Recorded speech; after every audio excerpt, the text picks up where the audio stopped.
The NHL trade deadline has officially passed. Nick, who do you think won the deadline? I hate to say it, but the Colorado Avalanche won the trade deadline.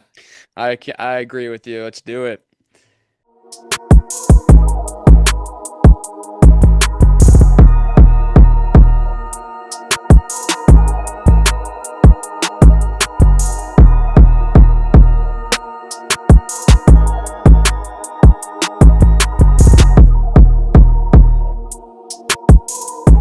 Another trade in the National Football League. This has been one of the best starts to an offseason I've seen in a long time. Max Crosby traded to the Baltimore Ravens. The Las Vegas Raiders now have 11 picks in this year's draft. They have the first overall pick, and now because of Baltimore, they have the 14th overall pick. Nick, what do you think about this trade, Max Crosby going to Baltimore? It's actually a good trade for both sides because, like, I think everybody knew the Raiders weren't going to win anything in the next couple seasons, and quickly a rebuild became the solution. And then obviously you have like a brand new regime.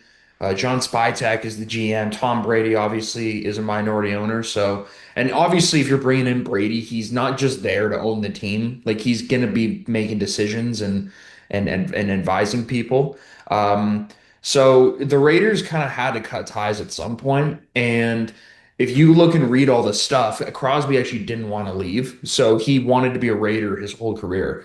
And that kind of speaks to his character. It speaks to the guy that Baltimore is getting. So Oh let's talk yeah, about Baltimore. 100%. Yeah, let's talk about Baltimore for a sec. So the Ravens, would you agree, Daniel, in saying that the Ravens last season had somewhat of an irregular season for what we know them for? Oh, 100%. With especially with Lamar Jackson getting hurt, not couldn't be staying healthy all season. Derrick Henry having his ups and downs, the fumble troubles, and then that defense, Humphrey playing inconsistent football, Nate Wiggins that time playing inconsistent football. Max Crosby is gonna, hopefully uplift that defense when he comes back in. But last season, yeah, it was not a normal season for the Baltimore Ravens. Yeah, and I believe the Ravens, they're one of those teams where you kind of know and you expect them to be like super good defensively. Like ever since the Ravens have been around, they've been superb. Like Ray Lewis, Ed Reed, literal like literally the best players to have ever played the game have played for the Ravens. And at the same time too, which is insane if you think about it. But this could potentially be another addition to that category of player that the Ravens that we associate with the Ravens. And like real quick, shout out the AFC North as a division. Oh my God. Shout out the AFC North as a division for continuously being the NBA young boy of all the divisions in the NFL. Never know what to expect. Crash outs, Yep. literally on every single team. And Daniel, moment of silence for Joe Burrow. Yeah, yeah. Moment of silence for Joe Burrow. Let's do it right now. A quick 15 seconds here.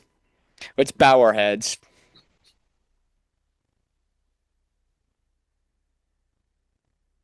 All right. Honestly, it's not 15 seconds, but I think that was long enough. That was TJ good. Watt, TJ Watt twice, Yeah, Miles Garrett twice, and yeah, now Max Crosby twice. yeah. All of them in the prime of their careers. And like obviously, like I don't know, people will say Garrett's better. I'm a Crosby guy. Like I've been a Crosby guy since he was in Vegas. I watched a lot of Vegas football, some bad football, just to watch him. Terrible football to Put watch. myself through some traumatic viewing experiences. Hey, when you have Brock Bowers on your fantasy football team, you're gonna have to watch them play. I know. And you know what? From both sides, good trade. I like it. I like the way the Ravens are moving. Healthy Lamar, I think Lamar is like his head's in a different like space lately. Like he had even when he was healthy last year, he wasn't really great. And he's kind of, you know, he's one of those guys that uses social media to his advantage in the fact that he will post things to cause confusion, and all of a sudden, us Yeah, the like his media. encrypted tweets this past Oh, week. It's like he it- knew Max Crosby was coming. He probably knew it before the whole world. He probably told him. It's quarterback one. yeah, One thing is him being paired up with on that defense, Roquan Smith, Kyle Hamilton. This defense could be very scary. could be. Um, Overall, Especially how if do they you? go defense in the draft too, Daniel. What's up? I said, especially if they go defense in the draft as well with their 14th. They don't have the 14th pick anymore. The rate. Oh yeah, no, excuse me, excuse me. Yeah, that's my bad. My No, bad. you're chilling. You're chilling. Yeah, the Raiders have two top 15 picks now. But yeah, no, I think it's still go in the second round. I'm pretty sure they still have the second round pick, right? Uh, the 2026 first round pick and 2027 first round pick is what the Ravens traded to the Raiders. This defense though, Malachi Starks is also sometimes he plays prime position. Sometimes he plays very good. We've seen him have his bad plays. But overall, I think could be one of the scariest defenses. Last year, they were ranked in total defense 24th. I think bringing in Max Crosby, they're gonna have to up that no matter what. I think you have a guy that can just cause havoc on our quarterbacks and can help in the run stopping game. Overall, do you think this is Max Crosby is going to uplift this defense to a top 10 defense, and hopefully overall the team can join them and join the defense and be a Super Bowl contending team? Well, if he can't, like, I don't know who else really can. You Yeah, know, I think so too. I think that too.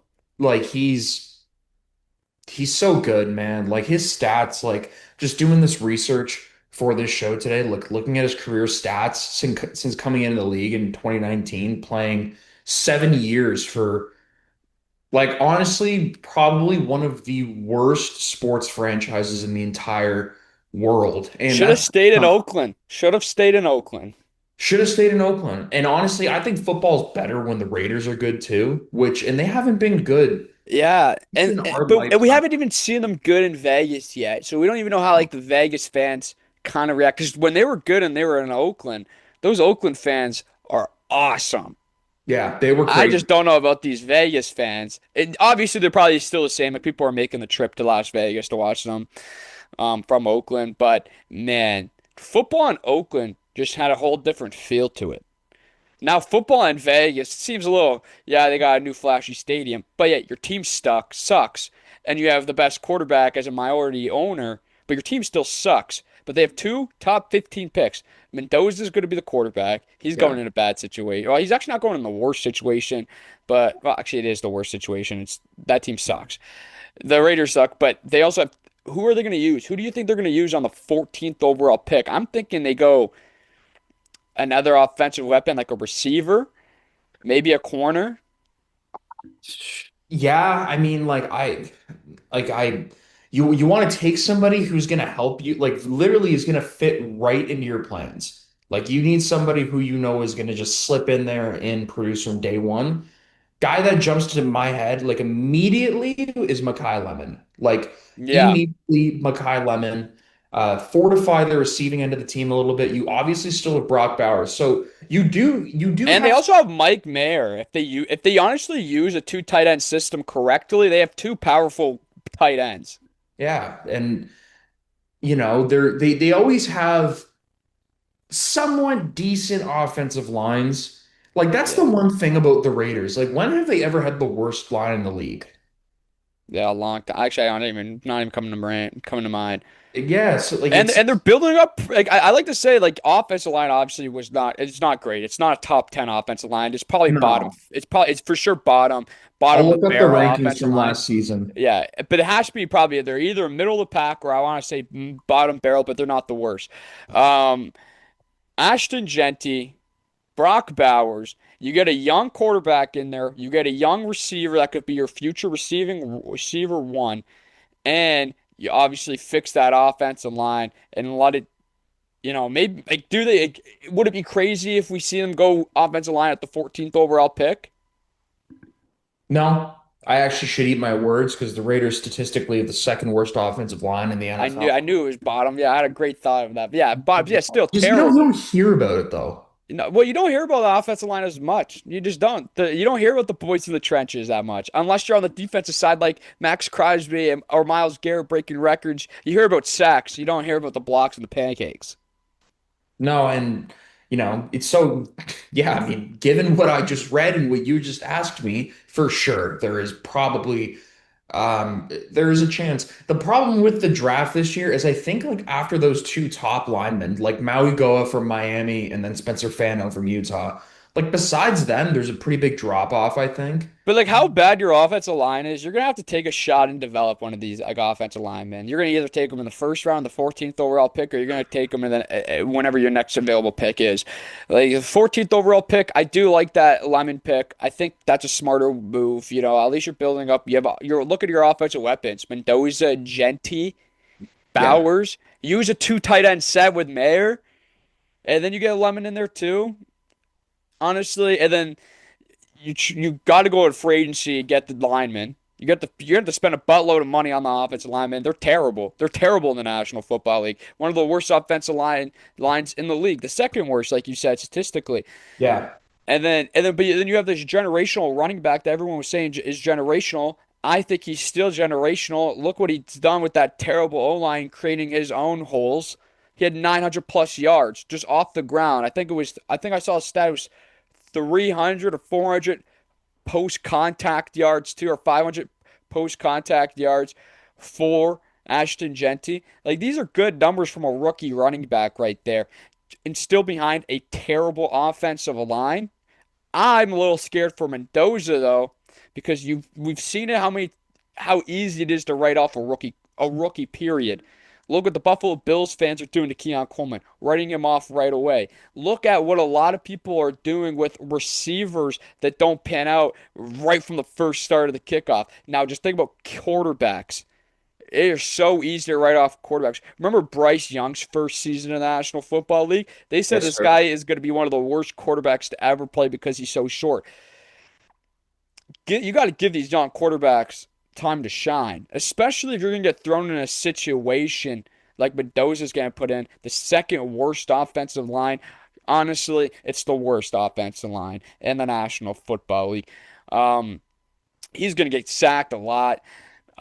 He's going to throw interceptions, but it's all a learning curve, especially with this young team that they're going to start forming. And if they do pick Lemon at 14th, you can see a Raiders team slowly become good. It's gonna take probably 5, 7 years, but you can see it. It's gonna be painful, but it's gonna be slow. And it's at the end game, it's gonna be great.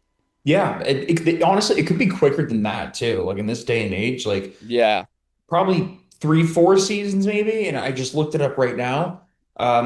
After trading Crosby, the Raiders now have like $126 million to spend yeah.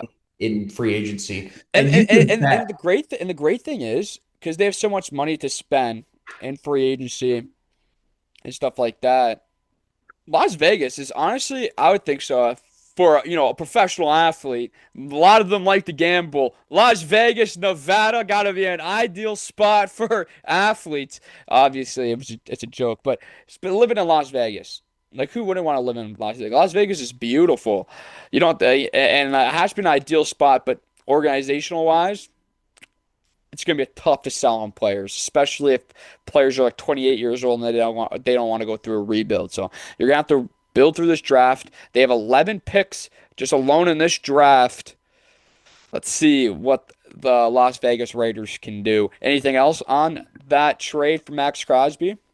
Not on the trade, but I hate Vegas, so I wouldn't want to live there. We get too caught up in the casinos over there. No, not even that. I've actually been to Vegas before. Why do you not like it? Um, because outside of the strip, literally, which is like when you fly in, Vegas is just like in the middle of the desert. So it's just Yeah, desert, and then Vegas just plopped right there. And then outside of that strip yeah. of casinos and restaurants and whatever, the Sphere, go to UNL. That's the coolest thing I did in Vegas was I went to NBA Summer League because I was there during NBA Summer League. So I Yeah, went that's sweet. to, I'll see the rookies or even see the G League superstars or the undrafted yeah. free agents that were actually fantastic in college. Yeah, but Vegas is way, way, way too hot. way too Yeah. hot. It's The literally right players in the like to middle. play in the warm cities, man, even though it's a dome. Yeah, no, and you know what? They're NFL players. They get up to way cooler things than probably you and I do. And Yeah. so Yeah. Vegas is probably fun for them. But for They're probably me, they could go to unlimited UFC events. just go look at the Sphere. Just be like that. Just Yeah, like wow, look it's pretty like you sick. But like change. honestly, the truth is like how ideal could that team wise be? Like does a 28-year-old or a 27-year-old want to go through a rebuild with the Las Vegas Raiders? He was willing to, apparently. Yeah, yeah, but like Max Crosby's doing it because look how much money he was getting paid. He'll Yeah, stay on that team because he knows that he'll be the biggest paid guy on that team for the rest of eternity if he stayed in Las Vegas. It's not because he likes to win or lose games. It's just because it's all about the cash. Now he's going to Ravens, and now his competitive side is going to come out because he's getting paid a lot still, and now he has a chance to win games. He was fine staying in Las Vegas because they're going to pay this guy $20 million every single time his contract's up. And it says next time his contract's up, he could be one of the top guys getting paid at his spot. He didn't care about it going through a rebuild. He just cared about if his paychecks were still going to be cashed in Las yeah. Vegas. Well, now he's got, it sure is interesting. Let's just say that. Like this, and it's free agency hasn't even started yet. Like I technically we know. haven't hit the new league season. So like you said, literally one of the most exciting starts to an offseason. Starts on well, like legally they can start committing to teams on Monday, March 9th. So as this comes Yeah. out, and then legally sign the contracts on March 11th when the new season starts. So let's move on from that trade. Let's take a little side note to arena football for a second. I was on Twitter yesterday. I see Paxton Lynch, the former Denver Broncos first round draft pick. He made his debut in the NAL, the National Arena Football League, on Saturday night. He's the quarterback for the Colorado Spartans. They lost to the Punishers 56 to 44. But he had 220, a couple touchdowns, an interception. But I don't know if you have the topic open right now on the docs on your other computer. But if you want to click that link that I have up there, look at these uniforms. He looks nice in these uniforms. These Colorado Spartans uniforms look beautiful, I gotta say. But at the same time, though, imagine going from the first round draft pick. He only made 4 starts with the Denver Broncos. They wrote him off so quickly after being a first round draft pick. And then, he makes a stint around, I think, Seattle, some other NFL teams. He was in the CFL for a year with the Saskatchewan Roughriders. Played in the XFL, I'm pretty sure, or one of the spring leagues, and now he sees himself in the NAL, in the National Arena League. Paxton Lynch. I was so surprised when I saw that on Twitter. I texted you right away. I go, "What the heck did I just see?" He threw a dime. Also, on a side note, I love the barns that Arena Football League play in. Oh yeah. It's just like it fits like only like a 50 people, and it's 50 passionate people in these small venues, and it's awesome. Like honestly, I didn't even know Arena Football League started. I thought it started next week, but that's awesome, giving me something to watch because I gotta do my research. There's got to be, if we see Paxton Lynch, there's got to be other big name players playing arena football. We're gonna talk about these other leagues in the last 2 episodes. Now, last what was it, Friday? We talked about you know European League of Football, European American football. There's 3 leagues. We got it all wrong. And then now we're talking about the Arena Football League. Paxton Lynch, what do you think about that? From being a first round draft pick to now going to dot it up in the NAL. I don't even know. Like, if I was a quarterback in the NFL, if my career got to the point where I have to be in the Arena Football League, you're doing it just for pure love of the game. Yeah, probably at that point. Like I don't know. Paxton Lynch, uh man, nearly a decade. It's been a while since Yeah. we like really heard of him in the NFL. So I think it's a nice continuation of his career. I don't think he's really going to be challenging or cracking any other like pro rosters in No. the future. So No, this is probably a nice. this is gonna be a nice cap off to his career. Maybe go ball in the Yeah. Arena Football League. Maybe win a championship. I don't know. It's like I don't know if this team is good or not. I don't know if the Colorado Spartans are good. They lost to the Punishers. I don't even know. Didn't even have a first name basis on the Punishers. So something Punishers beat them 56-44 yesterday in the NAL. I'm seeing the Pueblo Punishers. Really? Like they're not like where is that? Where is that? I looked up an article, like a separate article as well. Yeah, but where's Pablo or Pablo? What did you say? Pueblo. So I'm Pueblo. seeing Yeah. Pueblo. So Pueblo, Small town somewhere, probably near Colorado. Pueblo. I don't see these Arena Football League teams traveling far, so it has to be like a small city somewhere near the Spartans facilities. Let me see. There's Pueblo, Colorado. So yeah, okay. Pueblo, Colorado. Yeah. Man, So we had an all Colorado matchup last night, and they lost the first game of the rivalry. Come on, Paxton Lynch, you're supposed to be a leader on this team. You're supposed to get these wins. And throwing an interception too. Come on, that's ridiculous. I don't know, man. Look up that Pueblo Punishers logo, and you might not be surprised why they lost. You got to check that out. Let's Google that absolutely right now. Dude, it is so tight, bro. Let's see it. Uh,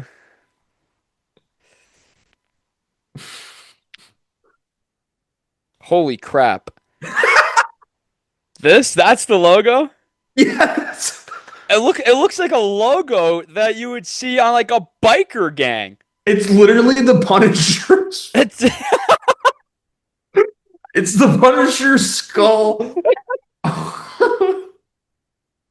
yeah, no with wonder the they won American yesterday. flag on it. Yeah, this is no wonder they won yesterday. Yeah, that's what I'm If you saying, man. imagine you're going and you're playing a team's logo like this, I'll pop it up on the screen too. That's just dude, it literally looks like a biker gang's logo. It doesn't even look like a football team's logo. Pretty solid uniforms too. Yeah, and so did the Spartans. Hmm. Like yeah, like it turns out NAL have some drip on their uniforms. Yeah. Bro, look, did you see the Colorado Spartans uniforms? I'm looking up all the uniform color Dude, schemes this league now. it looks nice. I've only seen two uniforms, but NAL Football League. When's the next matchups? I think we gotta watch it. A team typical budget is 400 grand to that 500 grand per season. So it's not the most expensive league, but the National Arena League. When is their next game? Should we buy one? There's expansion opportunities. Oh, no way. Should we own like the Toronto? Like, what would our arena football team be? Has to be in Canada. Would Has it to be be like? Would it be like? Let's do Hamilton. Have a CFL team and an arena football league team. the Arena Football League What team. would that? What would our team name be? Imagine we're co-owners here Oh, for a Canadian arena team. Let's say Hamilton. Like I don't even know what would be a good team. The uh, man, I don't know either. Think about like the Hamilton Wildcats. Because you know how like the Tiger Cats used to be the Wildcats. There used to be Yeah, two. We bring back the Wildcats and put it in an arena football league. Put the Hamilton Wildcats. Bring all the red white colors too with it, dude. Hey NAL. Let's see. How much do you think it could be to cost to buy a team in the NAL? to buy a team in the NAL, it's Has to be like with cost and like venue and stuff. Has to be like a couple, maybe close to a million. Or am I I was gonna just think? say like 500,000, something like that. Yeah, That I always think, bro, how cool would that be? I don't it know. I would just, be I just cool, found it funny because they put expansion opportunities just straight up on their website. bro. There's a team in the NAL based out of Omaha, Nebraska, called the Omaha Beef. Just look, I Beef. see, I see it right here. Omaha Beef, and their logo. The logo's sick. Holy, the logo is actually really cool. Yeah, I know, I like it. Do you know about? Oh my gosh, they're just like, dude. Would you know about three-time league championships? Who won it through? Who's won it the most? I don't know. National Arena League. Let's see who's won the most championships. Well, I mean, I think the NAL is an iteration of just the arena football. Like It looks like the league names have changed like a lot. Yeah, So it used to. I don't know. I just know the Jacksonville Sharks have won the most titles, 3 titles. The league was founded in 2016. The first season was in 2017. They have 9 teams in this league. Their headquarters is in Atlanta, Georgia. The Renegades just won their first title. yeah, Sponsors is Goat Sports, Hard AF Seltzers, Southern New Hampshire University is a sponsor. A full-on university is a sponsor of this league. Sick. Um, they get paid $200 per game before taxes. So what are you getting out after taxes? Like $60? I don't know, probably something like that. Couple meals at McDonald's. It's probably it. Holy, it looks like in 2024, the Omaha Beef defeated the Sioux City Bandits in a 47 to 46 double overtime Holy, what a game. What a tilt. What a classic. tilt. The National Arena League. We gotta watch it. I forgot. I lost my train of thought. I gotta see when's the next game. It has to be next week, right? They gotta play week to week. Imagine they play month to month for some odd reason. I think that would be like the most Arena Football League thing of all time. I didn't wait 4 weeks. Just wait a month. What is this, Champions League? Yeah, I know. So many. Oh, I'm trying to find it All right, too. so they play next week. I'm thinking I want to watch the Colorado. Oh wait, is Colorado on bye? Colorado's on bye next week. There's 2 games next week. We have the Punishers versus Dallas, Omaha versus I don't even know versus Liberty. Okay, I guess they're playing Liberty. When is the Colorado next game? The Colorado Spartans. They play Colorado. March 28th, 6:30 against Liberty. Sick. You can watch. Well, how much is tickets going for? Let's check that out before we move on. Okay, so the blue level you could buy them for $35. The red level you could buy 19.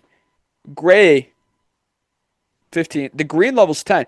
Kids 2 and 12 still have to pay, but they get to pay $7. Ooh, if you What? want season, dude, you could buy season tickets to one of these teams for the best seats in the house. I'm gonna guess it's the blue level for $180 For season tickets? for season tickets. Just arena Just football. Arena Football League. Just Arena Spring Football. Just just right throwing it right in your face. Just the Dude, arena. like imagine you could sit right like on the sides of the boards. That'd be cool. I've seen so many arena football clips too, where guys just get like literally Lit up. knocked into the stand. Just get lit up. The season ends May 30th. That's when the regular season ends. Perfect timing because right after that season concludes, the Canadian Football League starts. Dude, we could be having football like spring league ends around there. The NAL is ending around there, but we got to move on. Cool league. Maybe we'll spectate it one day. But let's move Maybe. to the NHL trade deadline. It just concluded. The Toronto Maple Leafs made a couple moves. They traded away Nick Raw for a first round pick, 2027 first round pick, and a 2026 fifth round pick. Thoughts on this trade? He came to the Toronto Maple Leafs, a part of the Mitch Marner sign and trade. So we basically think about it realistically. This could be me just coping here. Basically flipped Mitch Marner for a first round pick. But it's 2027 first round pick. I'm just coping here. Just coping. Basically flipped him, Mitch Marner, for a first round pick. 2027 first round pick. Another trade that they made, Bobby McMahon to the Seattle Kraken. This is what kind of threw me off a little bit. The Leafs got a 2027 second round pick and a 2020. Oh yeah, did I just say 2020? A 2027 second round pick and a 2026 fourth round pick. Yeah. How do they not get a first round pick for Bobby McMahon? Because out of the 3 players that they traded, he's the best player I got traded, and he probably was like the best asset for the Toronto Maple Leafs to for sure get a first round draft pick for. But what I think happened was the deadline was approaching, and the Toronto Maple Leafs just had to move him. They had to get rid of him, obviously. I think they were like, you know what? We're going to settle here for a second round draft pick. Couldn't even get a 2026 second round pick. We had to get a 2027 second round pick and a 2026 fourth round pick. That is probably one of the worst trades that I don't like. I like having a little bit of draft capital now that the Toronto Maple Leafs have, but that's a little ridiculous in my eyes. Bobby McMahon, though, he's going to be missed. 100%. Scott Lyon, the last trade they made, they traded him to the Los Angeles Kings for a 2026 third round pick. Becomes a second round pick if the Kings make the playoffs. Thoughts on that trade? Gonna miss him. Gonna miss Scott Lyon. Because with this whole rebuild, or retool, should we phrase it, the retool, he would have been a perfect bottom six centerman for the Toronto Maple Leafs. But he's going to be beautiful for the Los Angeles Kings as they make their playoff push because they just lost Kevin Fiala at the Olympics. He's up for the rest of the year. Got injured at the Olympics. So now Glotton's going to play a massive role for the Los Angeles Kings and their playoff push. And hopefully they do make it so the Toronto Maple Leafs have a second round pick in 2026 or this season that they make the playoffs and he becomes a huge part of that piece for the Los Angeles Kings. And he scored in his debut with the team. Nick, I got to ask you, what do you think about those trades for the Toronto Maple Leafs? They just had to do them. That's the part that kind of sucks. Is like I think a lot of people, like some people are upset about McMahon and like you said, like you're gonna miss Lawton, but I don't know. I would have gone even like obviously like this is gonna sound drastic, but like there is no way that they're gonna be able to just like quickly turn this around and then somehow contend in 2026 and 2027. It's not going to happen. They don't even have their first round pick until 2027 because the I one they know. got for Unless Watt, un- unless they get a top five pick this year, but what are the, yeah, but it happened in Toronto fashion. They get the sixth overall pick. yeah, they're going to get this. Yeah, it's not.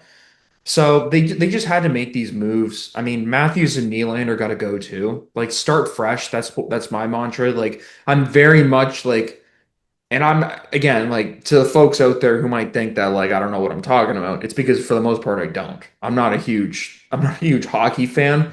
But I be try to realistic, at least. Be realistic. be realistic, right? But my mantra of rebuilding comes from a football standpoint, where in the Yeah. NFL, and you'll know this too, Daniel, it's just tear it down and start again. Like fire sale, everybody goes, compile assets. Look what the Raiders just did with Max Crosby. There you Yep. go.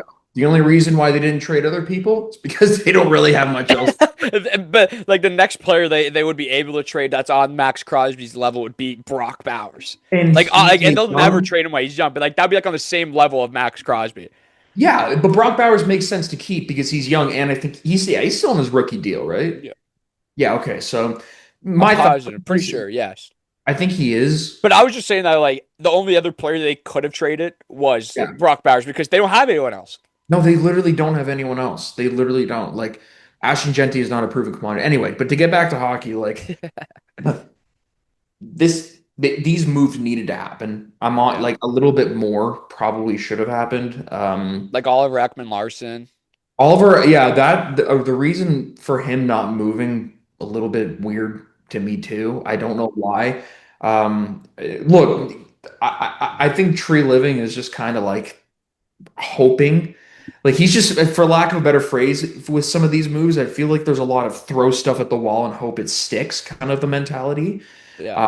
But him getting a first rounder for Waugh is pretty big. Like that Like that Maz, that's ginormous. Like that's absolutely ginormous. that's a fleecing. Like they Yeah. they, they fleece the Avs. But I think the Avs are looking at it and they're like, okay, we don't mind you essentially fleecing Because us. their first round pick will probably become like bottom of the 20, like 20 below. Yeah, and this is just like a move to fortify the middle of the roster, essentially. Like Yeah, you're and as they're getting ready, the Avalanche, like they did a tremendous job, man, in this big trade three. deadline. Like they really, really like bringing back Nazem Kadri too. We'll talk about that too right now. Bringing back Nazem Kadri, really solidifying that. You know what? They're gonna be like obviously we knew they were cup contenders, but they're gonna be like no one is gonna be in our way and say that this team is weak. and they really strengthen their weaknesses. But I really want to hit on before we go and talk about any other trades is so there's some images that you could see. I'll be already on the screen. You could see them too. They're on the docs right now. So right now, the first image I want to talk about right now is the 2026-2027 Maple Leafs retool lineup with the players that are on the current roster. This team is terrible. There's really no sugarcoating it. The top six I like. Nyes, Matthews, Nylander, Michelli, Tavares, Easton Cowan. The bottom six is okay. I'm not a big fan. I'm not really sold on, not a big fan of Dakota Joshua, Steven Lorentz, and Yarn Croak. Not a fan of it. Now let's go to the defense. Jake McCabe, Morgan Riley, and OEL on the left defense. The right defense, Chris Tanev, Brandon Carlo, Simone Benoit. See, I like it. I like that defensive pairing. I don't like Simone Benoit, Hemo. Joey Wall, Hildeby, Stolarz. So I have Stolarz as the 3 spot right now. That's going to change. He's obviously going to be the starter if he comes back. I just forgot to put his name, so I put him at the bottom. That's me being legit. Yeah.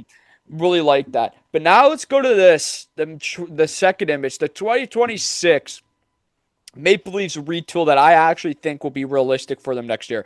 They get a top 3 right winger. Just actually doesn't even have to be right winger, just a top 3 winger that can be paired up with Matthews and Nyes. Now, hear me out. This could be me a little bit delusional. If the Toronto Maple Leafs somehow win the lottery, if the hockey gods bless the Toronto Maple Leafs on getting the first overall pick, and they draft Gavin McKenna, that's going to be the top 3 winger for this team. He'll be paired up with Matthews and Nyes.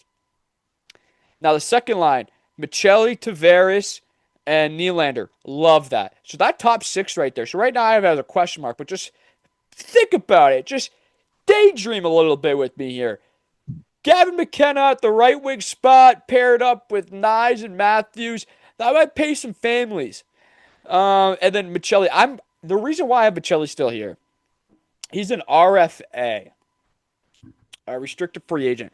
I like him a lot. I'm starting to really be a big fan of this guy. So him being paired up with Tavares and Nylander, tremendous work. Now here we get to the bottom 6. The third line. Nick Robertson, Max Domi, Easton Cowan. Nick Robertson has had his ups and downs for the past couple of years. Been a little bit of an inconsistent player. He's an RFA. I think they keep him around. I think Max Domi goes from the second line to the third line center because honestly, I don't think you're going to find a guy that has the grit like Max Domi to play in the third line spot. And then Easton Cowan, still a young player. And, the way that I've seen this season go, when they're scratching him, they're really not letting him get, a lot of games under his belt, but he's going to be in the lineup probably for the rest of the season as the season goes. They have him on the top line this year for the rest of the season, most likely. For a lot of games, they've had him on the top line because, the boys are gone. McMahon's gone. But I think Easton Cowan would be perfect on the third line next year. So now here's the fourth line. I know I just said I'm not a big fan of Dakota Joshua. I think they're going to have to keep him around. And then Quinlan. The young guy from the Marlies, he's an RFA also at the end of this year. I think they keep him on the fourth line. He has, in a couple of his games that he's played for the Toronto Maple Leafs so far, has not been the greatest. But I think a training camp under his belt and a day one fourth line center, I think you can get it done. Now that means they're either going to draft or they're going to sign, and hopefully free agency is good to them, and they sign a bottom 6 winger, and that'll just really work it out. Now here I go. Here we go. Left defense, Jake McCabe, Morgan Riley, OEL. Oliver Ekman largely didn't get traded, so I'm going to guess that Toronto has plans for him to stay next year and be a veteran presence on the blue line. Chris Tanev's going to come back from injury. He's going to be on probably pair up with McCabe on the first line. Now, I don't know who's going to be the second line defenseman paired up with either Morgan Riley or OEL, whoever they flip flop and whatever. That's a question mark. They're going to have to go to free agency. There's no one else you're going to get in a draft right now that's going to be ready. And then Brandon Carlo on the fourth line. I think that's going to be great. Now, I have one more image. The saying goodbye. You got to say goodbye to some of these players. Yarn Croak, he's done Toronto well. Got to go. Anthony Stollarts, I just don't. I think he should come back, and if he does come back, could be the starting goalie over a Wall. But there's just something telling me in my stomach is that he's out in Toronto. I think just how the Toronto front office has been going, especially with Berube and all this type of stuff. I just don't see. I think they don't have Stollarts in his and their plans and their futures. So I'm going to go Stollarts, Chow, Simone Benoit, Chow, Steven Lorentz. They've all done Toronto good. They've all had good moments for the Toronto Maple Leafs. But now it's time. These guys are not star players, not legends. You can easily well, maybe Stoltz. Stoltz will be hard to replace, but the rest of these guys are going to be easy to replace, and you can develop your young talent and within their place. Like Simone Benwell will probably be paired up on the last line of defense. Um, Yarn Croak and Steven Lorentz are bottom six guys. Like get some young guys in there, develop them, replacing them. Stort's going to be tough because how Joey Well's been playing inconsistent hockey this year has been an absolute mood killer in the NHL this year. But you also have Dennis Hildeby, and he's shown flashes that he can be a really, maybe a 1B goalie as a backup and stuff like that, and promising to be a starter one day. Doubt it. I don't know what it is. Toronto, overall, at the end of the discussion, Toronto is doomed. The Maple Leafs are doomed. They're on a 7-game losing streak. They haven't won a single game since the Olympic break. Doomed. But let's take a look at some other trades. All right, let's take a look at some other trades. We already talked about Nazem Kadri returning to the Avalanche. Perfect time and for the playoffs coming. Corey Perry also returning to Tampa. Brandon Shen going to the Islanders. Perfect guy to go back to. Perfect guy to trade for the Islanders. Or Islanders to trade for as they're trying to make a push for the playoffs too. And when playoffs come, Brandon Shane has that playoff experience. It'll be great. Nick, what do you think about some other trades in the National Hockey League? And talk about yeah, what do you think Yeah, about the trades? uh, like compared to last year, pretty dead trade deadline. Like Yeah, pretty dead. Last year was like last year was like you watched a perfect basketball game and the clock is down to 3 seconds, and then there's a buzzer beater, and the buzzer beater is Brad Marchand of Florida. And then that's like literally like that was insane. Like that yeah. was the very end of the day, and that was some quick phone work from Bill Zito, man. So, this year, like in terms of like marquee names and overall, just I guess like surprising theatrical trades, playing, playing for the crowd and whatnot. I think this was a little more mundane. One of the trades that kind of stuck out to me in terms of a younger team building themselves into a contending team was Washington trading John Carlson to Anaheim. And Anaheim, they've been doing this for a while. And Quenneville's team, like looking at some numbers, like they're terrific offensively, but defensively there's much to be desired.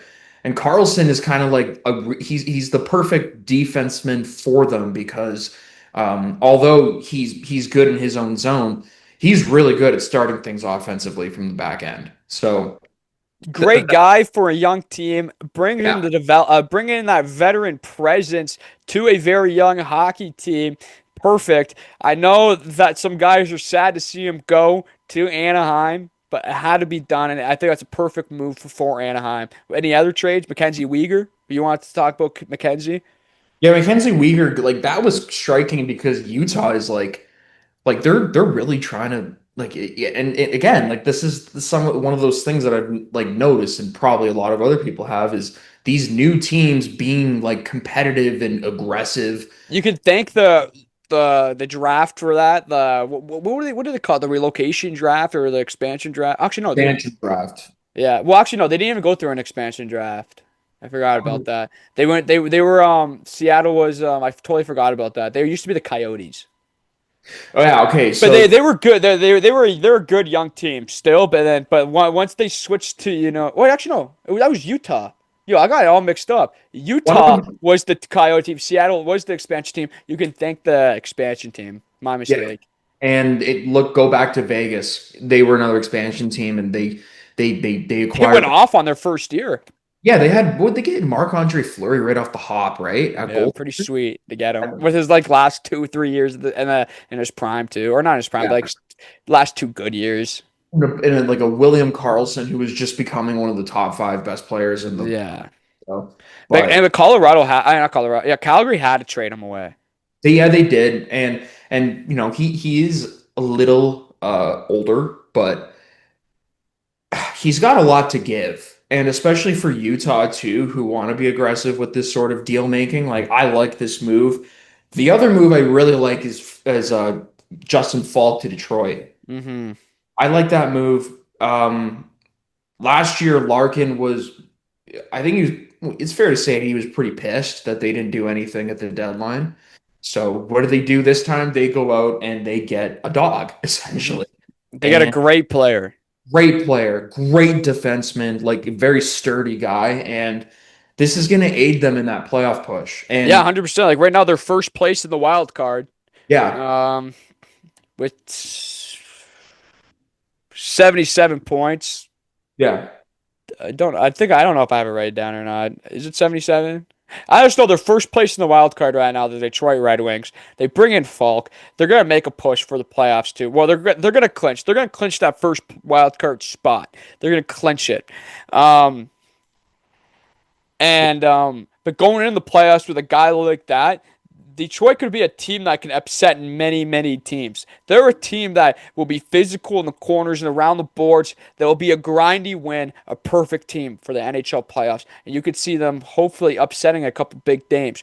Don't think they're going to go all the way to the Stanley Cup Finals, but I could see them winning the first round and making it tough on whatever team they match up against in the second round and making it a long playoff push. And if they do end up going to the Eastern Conference Finals, that's going to be tremendous.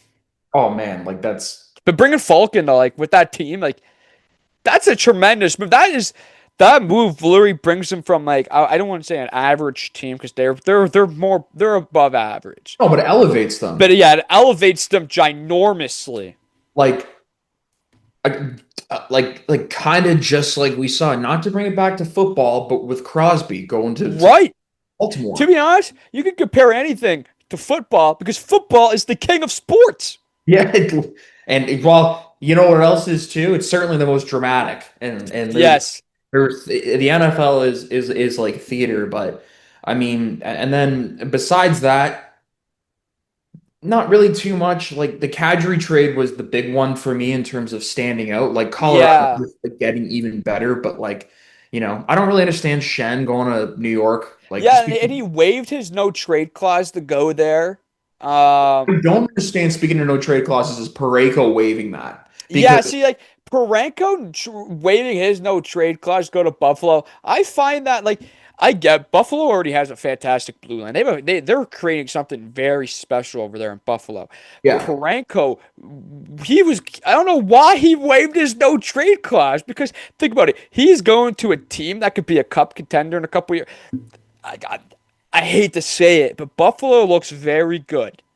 No, I And if mean they keep this wagon going, and they're pretty young, if they keep this wagon going, you can see them being a cup contender in a little bit. But the amount of like that blue line over there in Buffalo, if Parenko went there, it would have been complete. Would have been complete. That would have been that would be one of the scariest defensive lines or defensive part. How do I word this? Defensive teams in the National Hockey League. If Parenko went there, and I don't understand why he did not waive his no trade clause. yeah, he goes to Buffalo and then automatically him and Rasmus Dahlin are the man. Like Bang. the Paige fucking Thompson too is like it doesn't even matter really pair. It would be scary. Like they already have like their defense is already good. Their yeah. defensive pairings are already fantastic. Parenko was going to give them and it was just going to give them an extra juice and it was going to be like an extra. It was literally it would literally put that defensive pairings on steroids in my opinion. Yeah. And just the momentum they have right now. Yeah, Very excited. I'm all in on the Sabres bandwagon, dude. Like I'm all in. dude, I hate to say it. I'm excited to watch Buffalo play in the playoffs. Like I hate to say it because they own the Toronto Maple Leafs.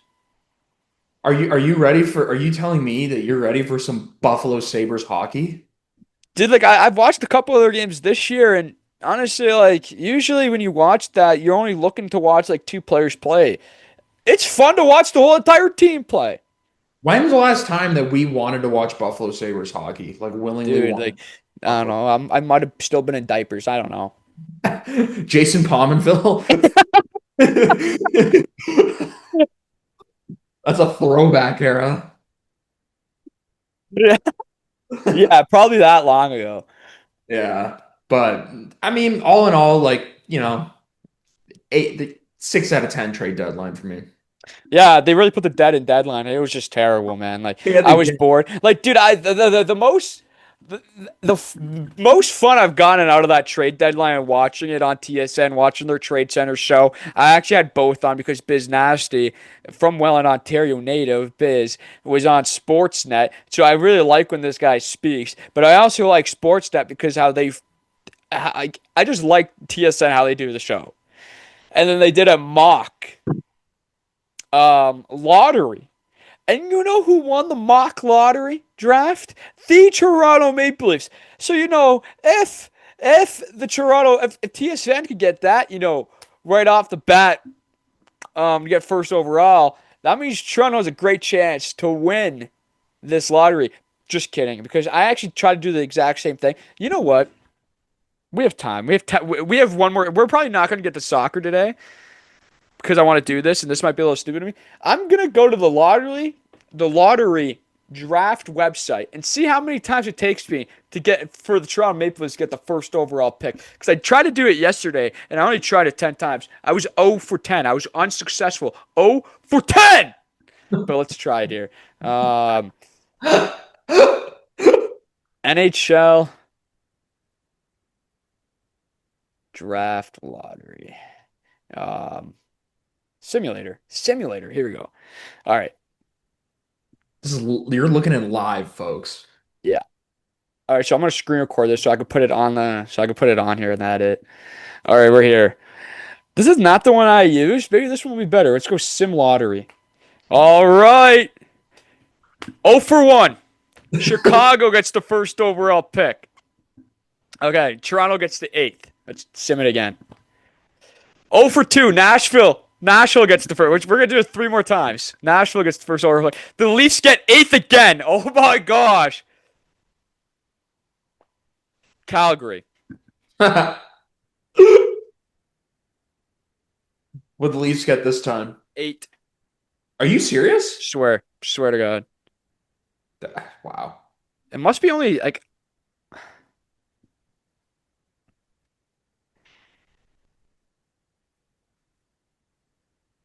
Are the settings on like top side? Calgary's gotten it 3 times. The Leafs got seventh this time, and Calgary just got it again. One more time. One more time. One more time. I don't even know how many times I've done this. The Leafs are now the seventh pick. Boston still gets it. The New York Rangers. Oh, that's boo. One more time. No. The Toronto Maple Leafs get it. We got No. it. We got it. It took a couple times, but we got it. We got it. Bang. So, you know Folks, what? We just need the lottery to happen like that for the next. Like we just need the lottery to be rigged, just like it was rigged for us to get Austin Matthews that one year in 2016. We just needed to be rigged again so we can get Gavin McKenna. But we do got to move on though. That was electric right there. It took me probably 30 tries to get the Toronto Maple Leafs. College basketball, our last topic of the day. Miami, Ohio. A perfect 31-0 to end the regular season and go into the MAC conference tournament, which starts this Thursday. Miami, Ohio will be the 1 seed. They will be taking on UMass at 11 a.m. The last time those two met was February 17th, where Miami won 86 to 77. Miami, Ohio just beat the Bobcats in overtime on Friday night in a great action game. But I got to say something. There's okay. questions about Miami, Ohio, the only undefeated team in all of American National College Athletic Association men's basketball are undefeated. The only undefeated team right now going to the conference play is Miami, Ohio. Why are we still having this conversation if they should be in or not in the March Madness? I get it. Strength of schedule. This has been the year of strength of schedule, the New England Patriots, the Notre Dame Fighting Irish, and now we got the Miami, Ohio University having strength of schedule cocks. I think we could put the strength of schedule debate to bed. I think it's stupid. I think it's overblown. I think it's overrated. To be consistent, to win 31 straight games, though, to win 31 straight basketball games at the Division One level. We're not talking about JUCO, D2, D3, NIA, OUA, U Sports. We're talking about Division One, NCAA. They won 31 straight games. The MAC conference, in the MAC conference. If you're only going to care about the ACC, the SEC, the Big Ten, the Big East, or whatever other conference, if you're only going to care about those conferences, disband the rest of the conferences. Disband them. Because you're clearly, people are like on the internet, or and I saw the ESPN show disbanded because they clearly don't care about the MAC conference. The MAC conference, they're basically saying it doesn't matter.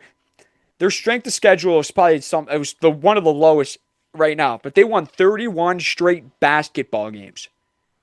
And then you're telling me they have to win the MAC tournament to get in, to have a well, I think to get into the tournament, to get into March Madness.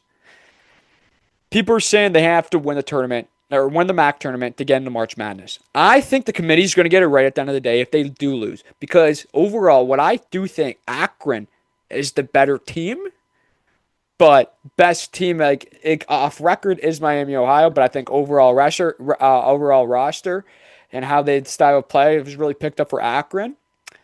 Akron's the better overall team.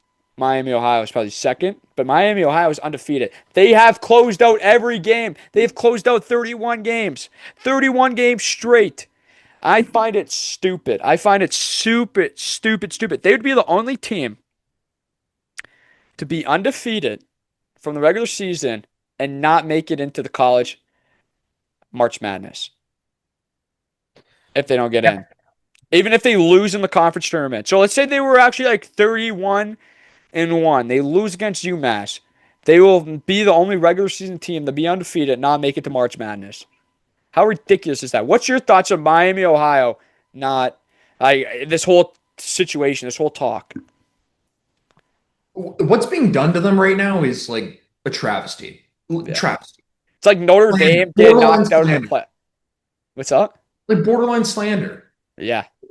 Bruce Pearl getting on TV and then like trying to justify his son, who he handed the keys of the Auburn Tigers men's basketball program to, Right.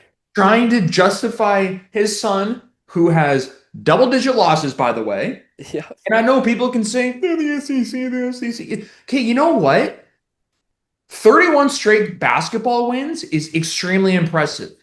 Like, okay, let's compare it. You ready? What's one of the most famous records in two of the most famous records in baseball history are like you can define them as time-driven records. So Cal Ripken with playing consecutive games, Yep. and then look at Joe DiMaggio. Oh Consecutive yeah. 56 consecutive hits in 56 consecutive games.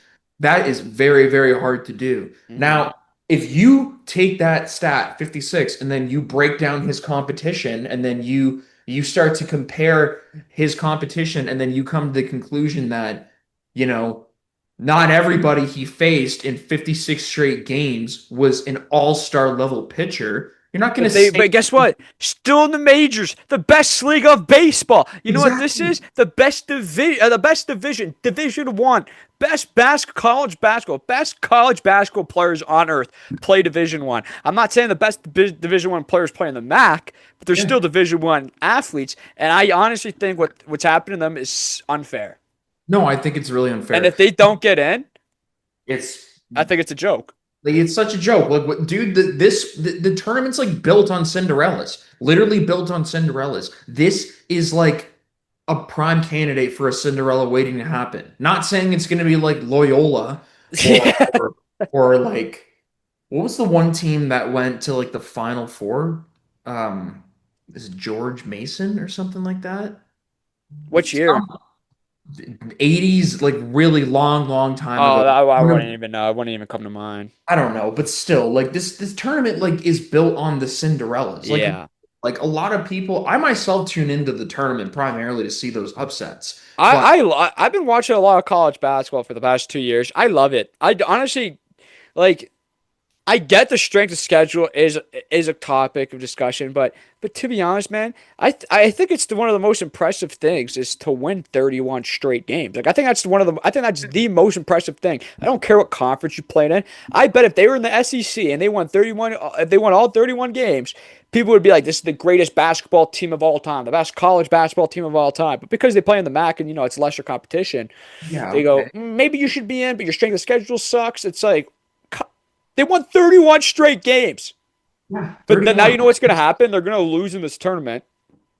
probably. They're gonna lose. They're gonna lose in the first round to UMass on Thursday. They're gonna lose by like 3 points, and people are gonna be like, "Yep, they suck." Well, now the spotlight's on them. Like Yeah, Bruce Pearl put the spotlight on them on that. Like we knew it was happening. We looked at the standings. We're like, oh my God, they're still undefeated. But Bruce Pearl, when he said if they don't win their tournament, their conference tournament, then they shouldn't get in to the big dance. yeah, That is when things changed. Because now, like you said, honestly, the odds are that they are likelier that they will lose more than they will win. Because now the spotlight is on them, the national spotlight. You and I, guys like you and I, are sitting here talking about their tournament and about what their tournament conference tournament means for their national aspirations. And I yeah, got to say this too, the over reliance on the Ken Palm ratings. Look, I get we live in the analytical day and age where like everything is has an analytic stat and like yeah. everything is points above expected above what like I don't even get half of the stuff. Like you like okay, Like a this is coaching staff has all analytical guys. yeah, but like, and we gotta have an episode on this one day because this will be like the rage bait episode for me. I'll give you 40 minutes of airtime on like I don't know why the hell we have like wins above replacement and all these different things. And baseball is the worst. Baseball is the worst. But Ken Palm ratings where and I looked it up. They break teams down where they judge your offense and your defense per 100 possessions. So it's a Yeah, possession by possession basis. The eye test, it's still whatever those stats tell you are not in. Why did they win 31 straight games then? If they're that bad, if they're the 90th ranked team in the entire country based on Ken Palm and based on numbers, okay, why did they win 31 straight games and nobody else has done it? So like that's exactly. I can get like winning like 8 games in a row, and then like they drop a bunch. Like I can understand if they had 4 losses going into the tournament. I could okay, okay, I just they're just in the MAC. Like I totally won't even talk about it. I wouldn't even care that they don't make it in. But because they won, they're on a 31 game winning streak. A 31 game winning streak. yeah. That is impressive alone. And now, because the spotlight's on them now, 'cause usually it's never on, they're gonna lose. And the MAC conference, I hope they don't. I hope they just suck it to somebody and be like, yo, what, we're going undefeated. We're gonna go 34 and 0 because you have to win that. You have to win 3 games to win your tournament, the quarter, semifinals. They'll be 34 and 0. I hope they just suck it to somebody. They go and win the tournament, they win the MAC. But I just have a great feeling because the spotlight's on them. They're gonna lose. They're not going to be in after having a terrific season. I think that's unfair to the players, unfair to the kids, unfair to the coaching staff that won 31 straight games. For Yeah. what then? Literally for what? Like what Like else could they do? what? Because they lost in a tournament game? That's their like come on. They won 30. Are we just going to forget about the whole regular season that they just had? They just won 31 straight games. Like what if they win the rest of these games? They go 34 and 0 and they're knocked down in the first round. Are people going to say they didn't deserve to be in there when they done everything they had to do? Like, I honestly don't think they're getting a fair break, and it's sad to see. But we do have to end the show soon. Nick, I want to hear your final thoughts on it, though. I just think this is a wider representation of what college sports is like.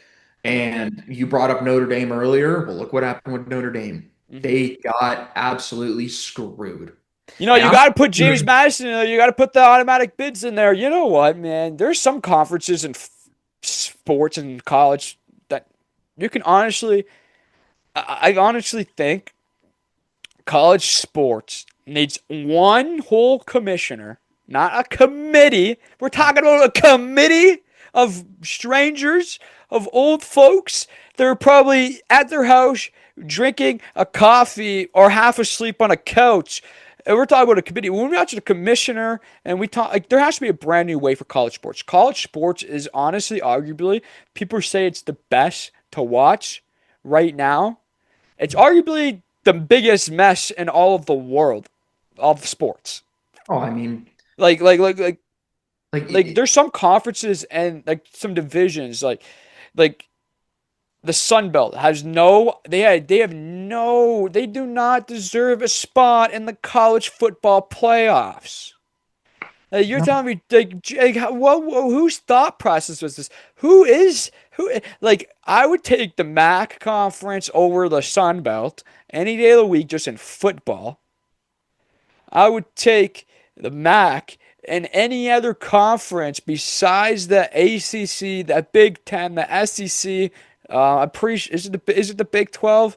There's another big one. Maybe it's the Big East. yeah, Um, there's the yeah, Big 12 and Big East, I Yeah, think. because the Big East used to be a football conference, and now it's not, or a Yeah. division. But yeah, like those conferences, and then I'd put the MAC. The college football committee had, I just put Sunbelt in there because JMU. Come on, look how that turned out. Yeah, and then geographically speaking too, like basketball is probably the most popular in America in the Midwest. That is where the MAC is. Miami of Ohio. Like, you ever hear the movie Hoosiers? Yeah, Like, literally in like backwoods Indiana. Like yeah. nothing to be seen except grass and plains and Farmland. and you know those old school like the wooden basketball hoops Oh yeah, on the barns and all that. Like yeah. this is basketball country, man. Like this is and so and you know what? I agree. Like that's a long-winded way of me just saying I agree, but I think I don't think you can discount the teams that they're playing in terms of like you can't discount their level of competition that they're playing if they're still winning. Like there's Yeah, something like right. like wins. They're winning. They're winning. Something is I get the obviously I get the going I get right. the Notre Dame debate because they have had lost game and the head-to-head Yeah, counts. sure. You can your only argument for people in the states or the committee is strength of schedule.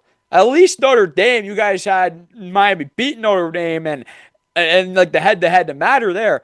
Strength of schedule should not matter here when they've won 31 straight games and people be like they haven't even dominated their opponents. They okay, like it's basketball, man. You're not Like going to dominate the 31 worst straight. team in the NBA will make it close with the Thunder for some odd reason on a random Wednesday. It's Yeah, basketball. no one blows anybody out 31 straight times. Ask the Yeah, Warriors in what 2016, they didn't do that. Sure, they got to a point where it's like the fourth quarter of games and then they would just start like ripping threes, but like yeah. they never won. Like it wasn't like they were winning by 15 every night. No. No. Like Yeah, if Miami, Ohio is not like if they lose in their MAC conference, because obviously if they win the MAC, they're in. They lose in the MAC conference tournament and they're not in, it's an absolute shame. And college sports is over. College sports are doomed, man. We got the NIL. We got kids getting paid $5 million and driving like Lamborghinis just to commit at a school. Like college sports are in danger. That's why I like the University Athletics of Canada. Completely pure football, pure sports for the love of the game. But no, we do got to end it. But some important dates: the MAC conference, March 12th to 14th; the SEC tourney, 11th to 15th; the Big Ten tournament, 10 to 15th. The 10th to the 15th, and the ACC, the 10th to the 14th. Those are the important dates 'cause I think those are the four biggest conferences, or the three biggest conferences with the MAC, because we were just talking about the MAC. I'm Dale Federico. That's Nick Tazio. We'll see you guys again on Wednesday. Ciao. ciao.